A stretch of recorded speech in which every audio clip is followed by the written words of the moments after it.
बिस्मिल्लाहिर्रहमानिर्रहीम। अस्सलाम वालेकुम दोस्तों, इस वीडियो में हम बात करने जा रहे हैं मुल्ला हैबतुल्लाह अखुंज़ादा के हवाले से। कई दिनों से काफी सारी अफवाहें सरगर्म है कि मुल्ला हैबतुल्लाह अखुंज़ादा जिंदा है, नहीं है। मुल्ला हैबतुल्लाह अखुंज़ादा कहाँ है? कुछ लोग कह रहे हैं पाकिस्तान आर्मी के साथ है, कुछ लोग कह रहे हैं कि मारे जा चुके हैं। आखिर में मुल्ला हैबतुल्लाह अखुंज़ादा कहाँ है और वो क्या है और इतने इम्पोर्टेंट क्यों बन गए हैं आज सबके लिए, और अगर उनकी मौजूदगी ना हो तो फिर कितना बड़ा बवाल खड़ा हो सकता है अफगान तालिबान के लिए। आइए ये सब कुछ डिस्कस करते हैं। सबसे पहली थ्योरी कि मुल्ला हैबतुल्लाह अखुंज़ादा नहीं रहे। इस थ्योरी की वजह क्या है, ये थ्योरी कहाँ से आ रही है, इसको समझने की कोशिश करते हैं। जब मुल्ला उमर की वफात हुई थी, यहाँ उन्हें शहीद कर दिया गया था उनके घर में। बेसिकली बताया जाता है कि उनकी वफात हुई थी और नेचुरली डेथ हुई थी, और कुछ कॉन्स्पिरेसी थ्योरिस्ट ये कहते हैं कि उनको किडनी के मसाइल थे और उनकी दवाइयाँ सही नहीं दी गई थी उन्हें, और उनमें वो मुल्ला अख्तर मंसूर का नाम घसीटने की कोशिश करते हैं कि मुल्ला अख्तर मंसूर ने उन्हें सही दवाइयां नहीं दी थी, जिसकी वजह से उनकी डेथ हुई थी। अब ये जो सारे एलिगेशंस है ना, ये आए थे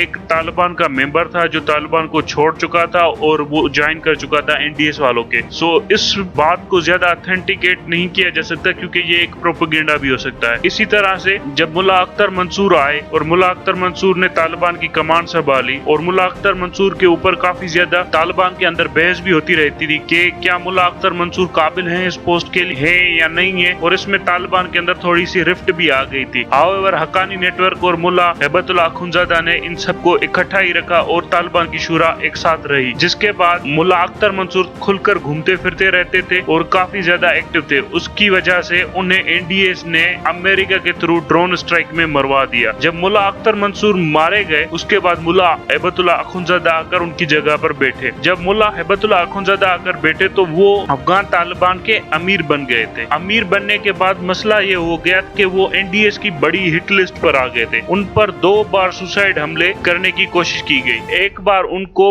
पॉइंट ब्लैंक रेंज से गन से फायर करके शूट करने की कोशिश की गई 2016 के करीब। वो वहां से बच निकले और वही हमला सारा का सारा एनडीएस ने प्लान करवाया था। मुल्ला अख्तर मंसूर को भी एनडीएस ने अमेरिका के थ्रू मरवाया था। फिर मुल्ला हैबतुल्लाह अखुंज़ादा के ऊपर एक और हमला ट्राई किया गया। क्वेटा में एक मस्जिद के बाहर सुसाइड ब्लास्ट किया गया, जिससे काफी ज्यादा जानी नुकसान हुआ, और मुल्ला हैबतुल्लाह अखुंज़ादा उस वक्त मस्जिद के अंदर मौजूद थे। ये हमला भी एनडीएस ने करवाया। इससे एनडीएस ये समझ चुकी थी कि मुल्ला हैबतुल्लाह अखुंज़ादा मारे जा चुके हैं। उसके बाद मुल्ला हैबतुल्लाह अखुंज़ादा की ओपन एक्टिविटी के ऊपर पाबंदी लगा दी गई। वो ज्यादा बाहर नहीं घूमेंगे और ये नहीं होगा। वजह ये थी, एनडीएस चाहती थी कि तालिबान की हायर लीडरशिप को असैसिनेट कर दिया जाए। इससे ये होगा कि तालिबान आपस में धड़ों में तकसीम हो जाएंगे और धड़ों में तकसीम होने के बाद इनकी कुव्वत खत्म हो जाएगी। इसीलिए मुल्ला हैबतुल्लाह अखुंज़ादा का जिंदा रहना ज्यादा जरूरी था, क्योंकि इससे तालिबान यूनाइटेड रहते और अंडर वन लीडर रहते, अंडर वन बैनर रहते। एनडीएस यहाँ पर ये डिक्लेयर कर चुकी थी कि मुल्ला हैबतुल्लाह अखुंज़ादा मारे जा चुके हैं। अब यहाँ पर आपको एक इंटरेस्टिंग सी पॉइंट बताता हूँ मुल्ला हैबतुल्लाह अखुंज़ादा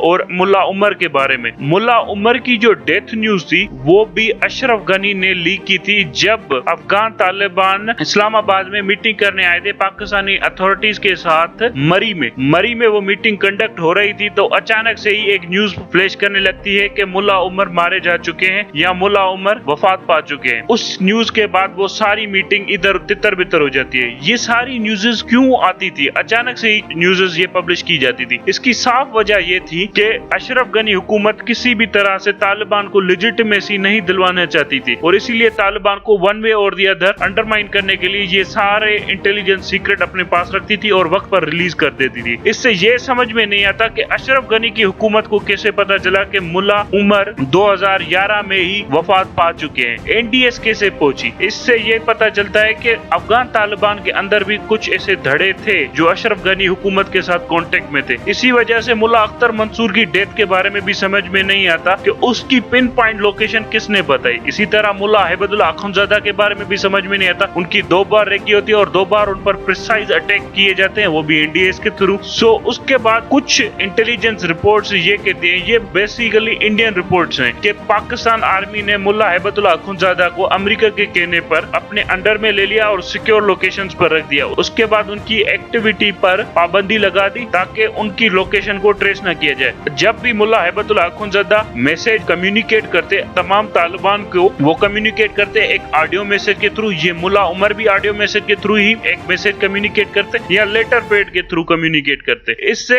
मुल्ला हैबतुल्लाह अखुंज़ादा की जिंदगी को जितने खतरात थे वो सिक्योर हो गए। अब आते हैं कि तालिबान अंडर में काम कैसे करते हैं। तालिबान की होती है शूरा। अगर लोग कहते हैं कि ज़बीहुल्लाह मुजाहिद और सुहेल शाहीन काफी बड़े तालिबान के लीडर है तो वो बेवकूफ लोग हैं। ज़बीहुल्लाह मुजाहिद और सुहेल शाहीन अच्छे लीडर होंगे लेकिन उनकी वो अहमियत नहीं है जो दूसरे लीडर्स की है। तालिबान की जो कोर शूरा है ना वो बड़ी स्ट्रिक्ट है। वो 34 के करीब लोगों के ऊपर मुश्तमिल शूरा है। वो काफी सीक्रेटिव, हाईली इंटेलिजेंट और बहुत ही कम आती है। आपने देखे होगा कि मेजर कमांडर्स हैं जो तालिबान के, वो टीवी पर नहीं आते, वो बल्कि अंडरग्राउंड रहते हैं और अपने आप को टीवी से बहुत दूर रखते हैं। मुल्ला याकूब देख लें, मुल्ला ब्रदर देख लें, और भी बहुत सारे कमांडर हैं जो टीवी पर नहीं आते क्योंकि ये शूरा काफी सीक्रेटिवली टीवी से बाहर रहकर ही खुद को चलाना चाहती है। इसीलिए सुहेल शाहीन और ज़बीहुल्लाह मुजाहिद जैसे लोग इन्होंने रखे हुए हैं जो जाके फेस कर सके टीवी को और तालिबान के बारे में दुनिया को बता सके। बाकी तालिबान काफी सीक्रेटिव रहते हैं। अब आते हैं इस पॉइंट पर कि मुल्ला हैबतुल्लाह अखुंज़ादा काबुल फतह होने के बाद भी क्यों नहीं नजर आए। कुछ सोर्सेज कह रही थी कि 15 अगस्त के बाद 20 अगस्त के करीब मुल्ला हैबतुल्लाह अखुंज़ादा कंधार पहुंच चुके हैं और वहां की लाइब्रेरी में बैठे हुए और वो खुद कमांड कर रहे हैं। लेकिन अब भी वेस्टर्न मीडिया जोरों शोरों से सवाल उठा रहा है कि मुल्ला हैबतुल्लाह अखुंज़ादा क्यों नहीं सामने आ रहा है। इसकी 3-4 वजूहत हो सकती है। सबसे पहली वजह यह हो सकती है कि मुल्ला हैबतुल्लाह अखुंज़ादा की जान को काफी ज्यादा खतरा है। एक खतरा उनको है उनके दुश्मन अफगान नेशनल आर्मी के लोग या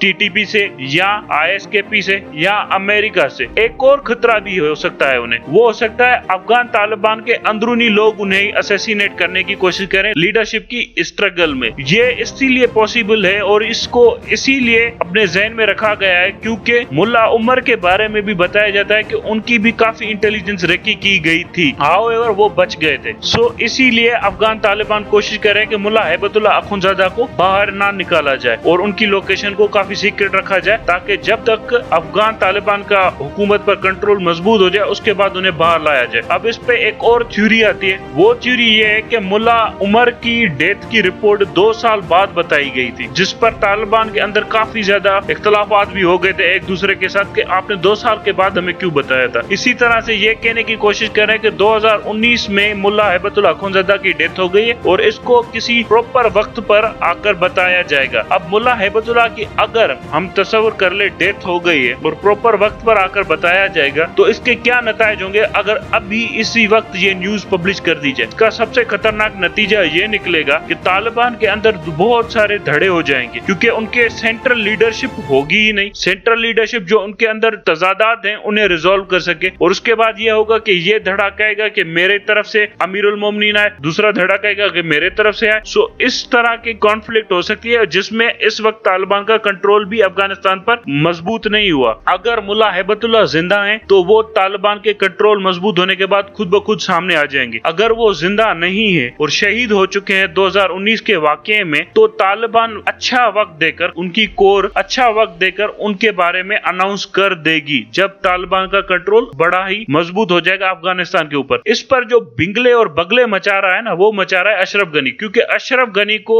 एनडीए ने कंफर्म करवा दिया था कि हमने अपने टारगेट को प्रिसाइजली हिट किया है। इसीलिए अशरफ गनी जब यहाँ से चला गया था दुबई तो वहाँ से ये वही स्टेटमेंट दे रहा था कि मुल्ला हैबतुल्लाह अखुंज़ादा कहाँ है। वो तो कह रहा था कि हम लोगों के साथ झप्पियां पाएंगे, मिलेंगे, सड़कों पर घूमेंगे, वो है ही नहीं। वन वे और दी अदर ये अगर सच भी है तब भी तालिबान की स्ट्रेटेजी ठीक है कि सही वक्त आने पर अनाउंस किया जाए। अगर ये गलत है तो मुल्ला हैबतुल्लाह अखुंज़ादा खुद ही सामने आ जाएंगे। सो इस वक्त इस बारे में कोई सर्टेनिटी से नहीं कह सकता क्योंकि वो जो लाइब्रेरी वाली बात थी काबुल की लाइब्रेरी में मौजूद है वहाँ पर कोई सहाफी मौजूद नहीं था। और यहाँ पर एक और बात की जाती है कि मुल्ला ब्रदर यहाँ से काबुल से नाराज होकर चले गए थे मुल्ला हैबतुल्लाह अखुंज़ादा के पास कंधार। इस बात की भी कोई गारंटी नहीं दे सकता क्योंकि तालिबान का नेटवर्क मीडिया से भी नहीं है, वो मीडिया से बहुत दूर रहकर ऑपरेट करता है। सो इसके बारे में कोई क्लियर कट इन्फॉर्मेशन नहीं होगी। अगर आप मेरा ओपिनियन जानना चाहते हैं इस हवाले से तो मैं इस ओपिनियन का हामी हूँ कि मुल्ला हैबतुल्लाह अखुंज़ादा शहीद कर दिए गए हैं 2019 में। मुझे ये